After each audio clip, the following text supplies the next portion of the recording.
Joe Robbie, reason to be proud tonight, and plenty of dignitaries on hand to help him celebrate. This has to be the happiest day of his life, really, for all that he has accomplished. So much happening on the field. We're going to go back to Frank and see where they are now. Frank? And right now they are in the midst of a ceremony where Joe Robbie is about to make the dedication to the stadium. If we can, let's go out there and pick up a little bit of the dedication speech.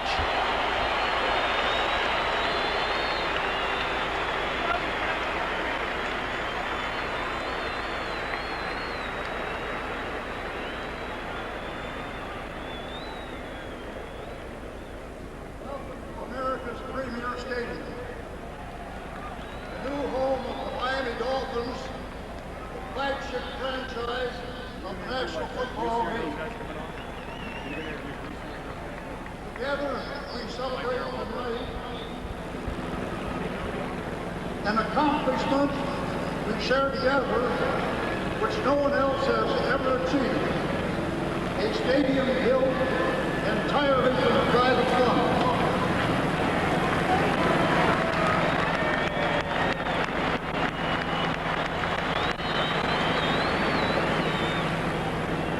This stadium is a monument to the free, competitive enterprise system.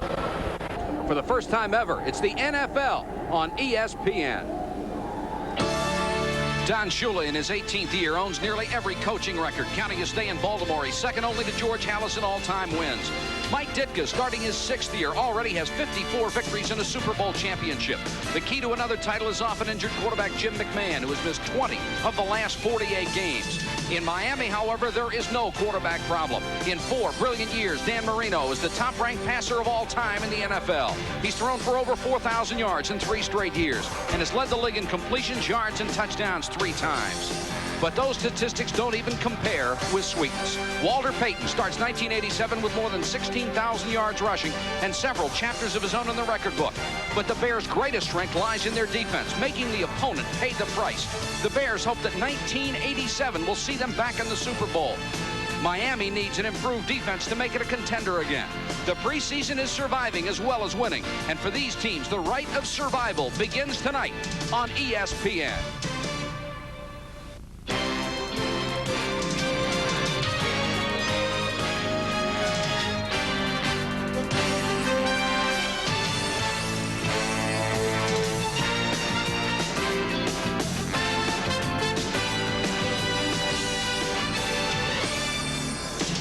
This is Joe Robbie Stadium, the new state-of-the-art home of the Miami Dolphins, where the Bears and Miami will tangle tonight in front of a sellout crowd of 75,000 fans. Good evening, everybody. I'm Mike Patrick, and it's great to have you with us for the NFL on ESPN for the very first time, the Bears against the Dolphins tonight. It's my pleasure this year to be working our 13-game NFL schedule with Roy Firestone.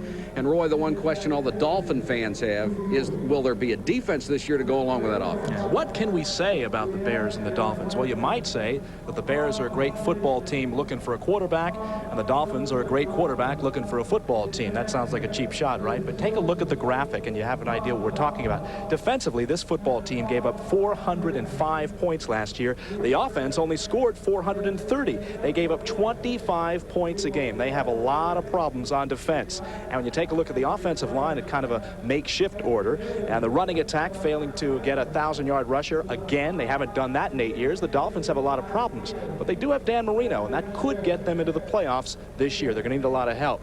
From the magnificent new Joe Robbie Stadium, and how sweet it is.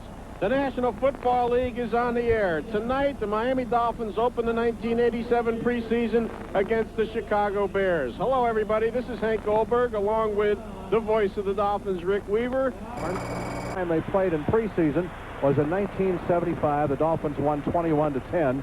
And, of course, the last time these two teams met was that memorable December the 3rd of 1985 when the Dolphins played probably one of the greatest games in their history. Certainly the best half in their history. Yeah. When they scored the first 5 possessions was 31-10 at the half. They went on to win the game 38-24. And, of course, that was the only loss for the Bears in that season. So we are about ready to go as Reveiz gets the signal from the official. Jeffries to the near side, Jesse off to the far side. The deep men And here comes the first kickoff of the 1987 season. Back in the end zone. It will be down by Jesse. There'll be no return, and the Bears will start off the touchback at their 20-yard line. This stadium, of course, has no open end like the Orange Bowl, which used to have the wind whistle through the east end, but the wind will swirl around inside of here. As far as the kickoff was concerned, and Rebay's got it all that time and knocked it deep into the end zone. So we have Tom Zak as the quarterback. There we go. We have Walter Payton starting the ball game, and he hasn't started a preseason game in a long, long time. Walter Payton, number 34, and Matt Suhey, number 26. Moorhead, the tight end, flip-flop, strong side left. First down, Bears from their 20. Backs are split, so are the receivers. Tom Zak back, wants to throw, pumps once. They're after him. He throws it across the middle. It is caught in behind the umpire up at the 24-yard line. The Dolphins had a great pass rush coming that time. Bob Brzezinski is the man who made the tackle on Walter Payton out of the backfield. T.J. Turner applied the pressure from the left side, and they're going to rule that incomplete. I was wondering, it looked like he trapped it. It looked like he trapped it, but the official who was right in front of him had his back to the play, and he's not the one who called it. We should mention Tom Olivadotti is making his debut tonight, too, as the Dolphins defensive coordinator. All right, second down and 10 for the Bears. Suhey and Payton split off behind Tom Zak. Receivers are Galt and McKinnon. And McKinnon goes in motion back to the far side. Here's the handoff going to Walter. Sweetness finds a hole on the left side. Bangs his way out to about the 26-yard line. Hugh Green is in the ball game now, his first appearance. And a linebacker in an obvious passing situation. Third down and 4 out of the shotgun. Tom Zak awaits the snap from Rubens. Here it is.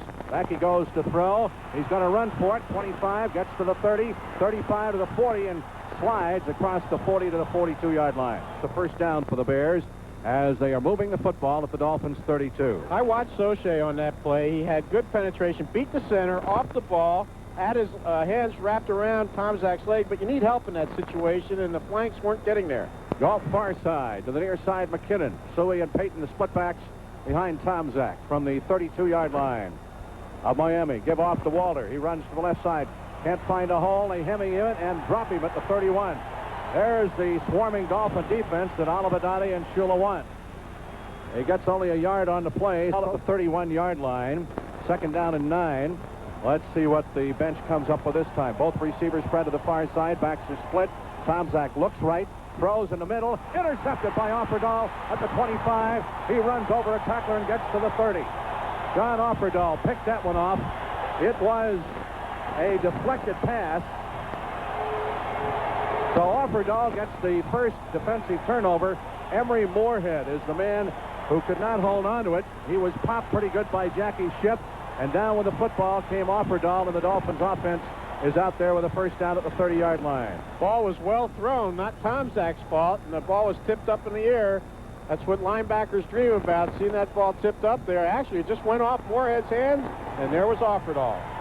Now, let's see if the Dolphins will go for it. Fourth down and a long yard to go from the Bears' 29. 52 seconds on the board. This is the time where they got to try this and see if it's going to work for them when the season starts, because they're going to blockers who are in: Woody Bennett, Joel Williams, a rookie tight end out of Notre Dame. Woody just signed the other day. Davenport and Hampton are the I-backs. Bennett in motion. Here is the give-off. Hampton puts his head down. Got a hole. 25. Dragging tacklers with him down to the 22-yard line. He kept those legs pumping up and down around his ears. That's the end of the first quarter with no score. We'll be back in a moment. This is the Miami Dolphins Football Network. In order to keep this drive alive, they have to get it down to the 12. So it'll bring up a second down and 6. Marino now in the ball game is 6 for 9 for 39 yards. He hadn't been able to throw anything deep, but he's been nickel and diming them to death here in this drive. I really think that's what they wanted to do, keep possession. Ball at the 18, backs in an eye, receivers are spread. Second down and 6. Fumble! Marino falls on it at the 19-yard line. There's a bit of a bad exchange. I think it looked like Marino started to pull back before he had the possession of the football. That happened a couple of times. Last year, Otis Wilson contained Marino. This is where the coaches hold their breaths. You know, when Marino has to fall on the ball, and Otis Wilson comes driving in and lands on Marino, and you just hope that nothing happens. Ball is at the 20-yard line in Bears territory. A scoreless tie thus far. The receivers are in. We go into the shotgun. As we said, they have to get it down to the 12. The ball is at the 20 on third down. 3rd and 8. The snap. And Pruitt just could not shake loose from him. Marino lofted the ball up there, and that was Jim Jensen. That was not Marino. Okay. Marino had come to the sidelines. Jensen was the quarterback. So Reveiz will try a field goal of about 37 yards. Don Strock, who just signed, is in the hole. Dolphins going for the lead. Here's the snap, low snap. Strock gets it down. The kick is wobbled up there, and it's good. So the Dolphins lead 3-zip with 13:40 left to go in the first half. This is the Miami Dolphins Football Network. Reveiz will kick off. Jesse to the near side. Eric Jeffries to the far side. Here is the high kick. It will be back at the 7-yard line, taken by Jesse at the 10, 15 to the 20. Got a hold of the 30, 35. Reveiz makes the tackle. The kicker at the 40-yard line. Breakdown in Dolphin special teams as they will rule it out at the 43-yard line. Second down and 5 at the Bears 47. Here is the handoff going to Anderson outside of the left, 50 down to the 45, inside the 40, and gets to the 38-yard line. 3rd and 15 for the Bears at the Dolphins 32. They have to get just inside the 17 to keep this drive alive. Here's the snap. Tomczak back. He pumps. He fires across the middle, caught at the 25, juggled around just long enough by the receiver to get only to the 24-yard line. That's Ken Knapczyk, a rookie out of North Iowa, and Don McNeil smacked him. He juggled the ball around. I'll tell you, the Dolphins had some pressure that time coming after Tomczak. He got only to the 24-yard line. That's 7 yards shy of a first down. If Butler makes it, he will tie it up with 8:46 to go. Awaiting the snap is Tomczak. Here it is, set down. Kick is up. He's got it up there, got the distance, and it is good. So Butler, a 36-yard field goal, has just tied it up. 38-yard drive in 10 plays, and the big play was a 36-yard kick return by Tim Jesse. So the score is tied at 3 with 8:35 left to go in the half. All right, the ball is at the Dolphins 30, 3rd down and 8 for Chicago. 57 seconds remain in the first half. They have 1 timeout left. Out of the shotgun, Tomczak now, high snap, pulls it down. Here they come. He throws. It is caught. Intercepted at the 15, to the 20, 25. This is Lifford Hobley. Gets out to the 35-yard line. Dennis Gentry was the man for whom it was intended. He went up in the air. He was really popped in the back. The ball came out, and Hobley grabbed the deflection. So Jensen will go to work 65 yards away from the end zone. Score tied at 3. Here's Jensen back to throw, spins back to his left, rolls back, looks, runs, 35, gets out of bounds at about the 40-yard line. Late hit. Dolphins will get a penalty on top of that. 39 seconds left to go in the half. Backs are split. In behind Jim Jensen. From the 46, Jensen drops, throws out of the backfield. Konechny at the 40, puts his head down and rams his way to the 36-yard line. All right, Jensen ready to go to work now with a 2nd down and 1. Bears 36. Dolphins have 2 timeouts remaining. 29 seconds left to go in the half. Jensen back to throw, has time. Goes for the end zone. Man down there. It is knocked down, and they're going to rule it. They're going to rule it intercepted or not. The ball looked like it was knocked down. They're going to rule it picked off in the end zone. It was intercepted for a touchback. The score at halftime, the Bears 3 and the Dolphins 3.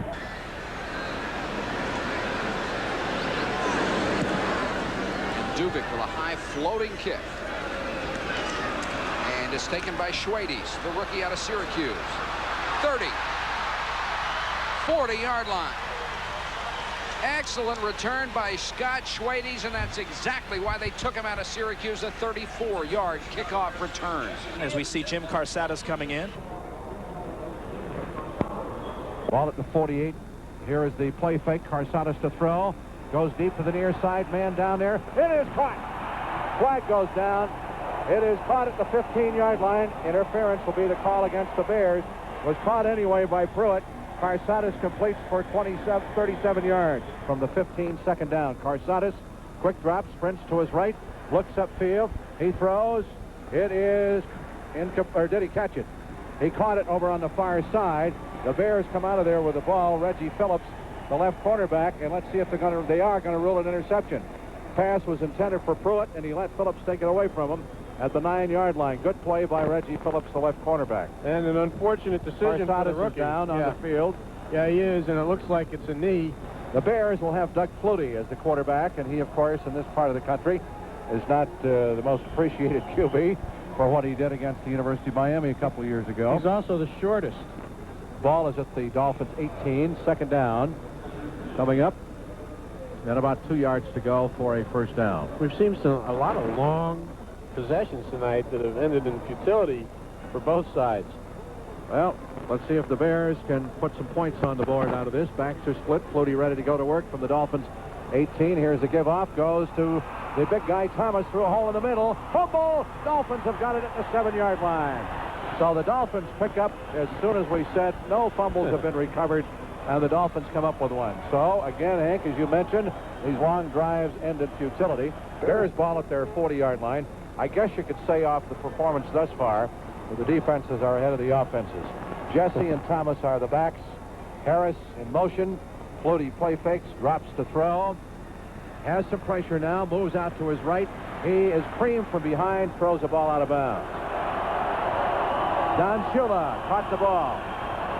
Way to go, Coach. That's it. Well, he's an old defensive back, and that's the first interception he's made in 26 years. I think what's been impressive about the Dolphin defense tonight is that they've been out there for 61 plays, and while they've substituted freely, they've made big plays. You know, recovered fumbles, interceptions, and that's what's kept them in the game. Jensen on the first play of the fourth quarter fades to throw. Long bomb to the near side. It is tipped to the air, intercepted by the Bears, and picked off back there by Todd Bell at about the 7-yard line. Jensen again coming up short. So the Bears get the 5th interception of the game. 3 for them, 2 for the Dolphins. Dolphins have also recovered a fumble. Going to get our first look at the Bears' #1 draft choice, Jim Harbaugh of the University of Michigan. First down Bears from their 35, 11 minutes to play, tied at 3. Harbaugh back to throw, again under pressure, throwing deep. Got a man down there. He's got it. Harris at the 35, 30, 20, down to the 15. He scores. No flags on the play. Frank Harris is Morris is the receiver. So it's a 10-3 ball game now, and we'll see whether the Dolphins can come back from this with their hurt quarterback situation. A 65-yard touchdown pass from Harbaugh to Ron Morris. 3rd and 21. And that's the way it's been going for Jim here in his second half. He showed signs in the second quarter, but nothing in the second half. Here's the pass.